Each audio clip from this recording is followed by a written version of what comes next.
ដើមឈើបានបង្រៀនយើងថាការលូតលាស់ទាមទារការអត់ធ្មត់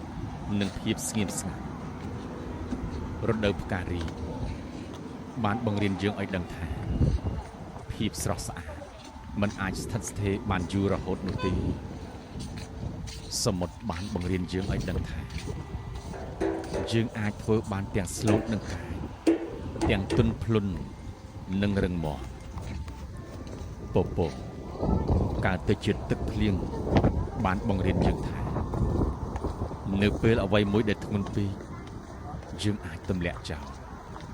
ហើយរំសាយអារម្មណ៍តានតឹងបានផ្កាយបានបង្រៀនយើងឲ្យដឹងថាភាពងងឹតគឺចាំបាច់ណាស់ដើម្បីមើលឃើញពន្លឺព្រះអាទិត្យបានបង្រៀនយើងថាទោះអ្នកលិចបាត់យូរប៉ុណ្ណា